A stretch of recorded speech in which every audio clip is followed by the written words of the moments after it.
Hi, I'm Michael from Fan Eye Sports, and welcome to my Sober Thought. So, everyone who is either living in a forest for a couple weeks or just plainly didn't have access to the outside world, you missed a lot. Kevin Durant is now a Golden State Warrior. Yeah, as expected, this is a huge deal as everyone not a Golden State Warriors fan hates this move.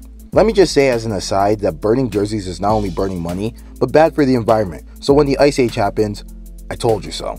In all seriousness, this decision 2.0 by Durant has people losing their minds, and to be honest, after the Fan Eye Experience live show, I was just going to leave it at it's a legacy tainer, but I'll still watch. However, after seeing the Durant press conference / concert, I noticed something. The emotions are really intense on Durant's choice. It would be a huge understatement to say that people are upset, and I can see why. The main argument is that this creates a lack of parity in the NBA, and competitive balance is now gone. That is absolutely correct in one sense. Consider the following. Even though the 2015-2016 Golden State Warriors broke the 95-96 Bulls win record this year, there were legitimate threats to the Warriors' quest for the title. And sure enough, the Warriors lost in Game 7 of the NBA Finals to the eventual champions, the Cleveland Cavaliers. But why did this happen? This is not to take anything away from the Cavaliers because they were the better team. However, the argument can be made that the top teams in the West were so evenly matched that the top teams in the West literally beat each other up. I mean, Steph Curry was legitimately banged up for the entire playoffs. What's the point, you ask? Well, the point is that even though Durant is one man, parity in the West is severely hampered. Durant will allow for Curry and other Warriors players to take on less of the load. Thus, the chances of parity in the West are slim to none, making the Golden State Warriors on paper to win the NBA championship. However, this is where I psychoanalyze the sports fan.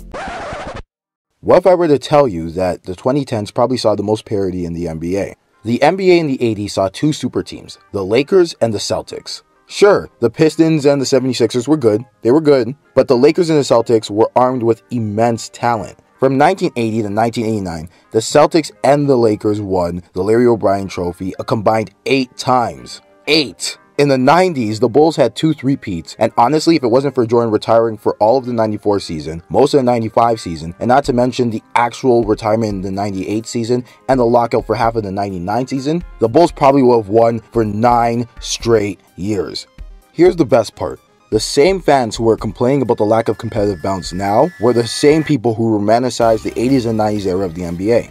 Fact is, parity in the NBA from the 80s to the 90s was never, ever a thing. Ever. However, since the 2000s, we have seen 7 different teams win the NBA championship, which is more different teams winning than the 80s and 90s combined. Also, as a side note, for people who rag on the East, since 2010, the score between championships by conference is West 4, East 3. So competitive balance has never actually been this well balanced since the NBA in the 70s. The reason why is because games are not played on paper. For every expected domination by a dynasty like the Celtics, there's an unexpected result by the 76ers. It's easy to remember the Miami's 2 straight championships, but remember Dirk and the Dallas Mavericks beat Miami and the Big 3 in their first chance at the NBA championship. So why do people hate Durant's decision? Well, in one phrase, free agency. Free agency has always allowed players to exercise their power to leave a team in search of money or championships, but players are using that ability like never before. From the Celtics' Big 3 to the Miami Heat's Big 3, this is a new age where 3 men can literally shake up the entire landscape of the NBA. When one thinks honestly about free agency and the expectations of a basketball player, it's hard not to side with the players. A player's legacy is typically looked at as incomplete if they don't win a championship, and to win it usually takes a sacrifice in the paychecks. But at the same time, it's really hard to look your significant other in the eye and say, honey, I'll be making less money this year, but don't worry, I'll win a championship.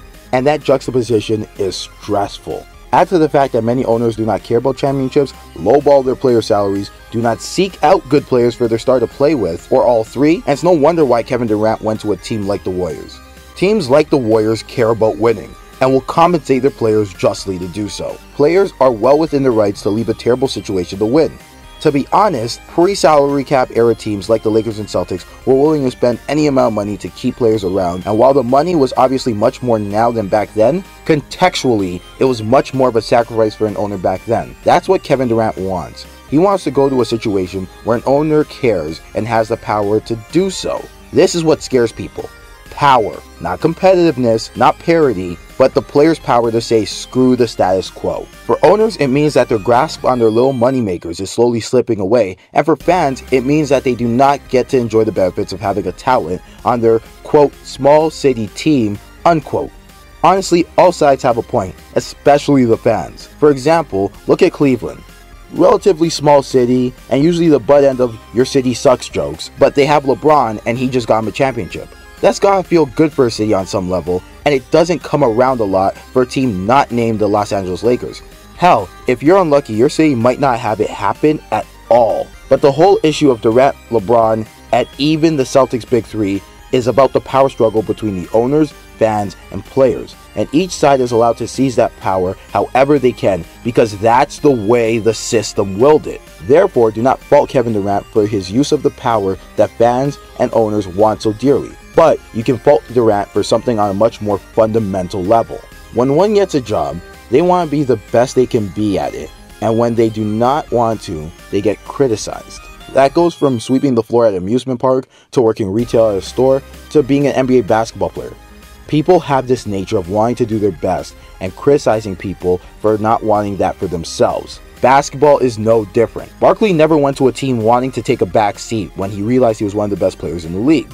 Iverson did not want to go to LA to take a backseat to Kobe and win rings. Instead, he would rather flame out wanting to be a top guy than to defer. Jordan never said, Isaiah is too much for me, so let me just join the Pistons. No, he went on to crush the Pistons. Durant wanted to be the best he can be.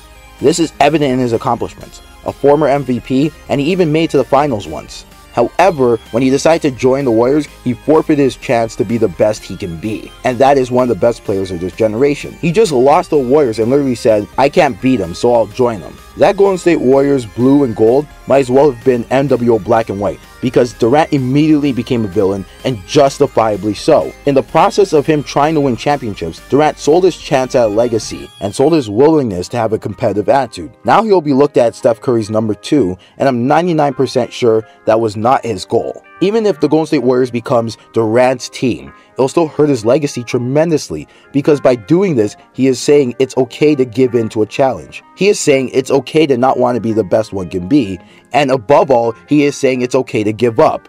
And that does not sit well with fans who remember the players of old and their competitive spirit.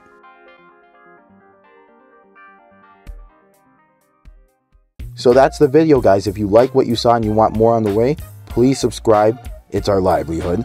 If you want, you can follow us on Twitter and on Instagram at Bad Night Sports. That's all one word, all lowercase. And make sure to check out our Facebook page. That's Fan-I Sports. Peace.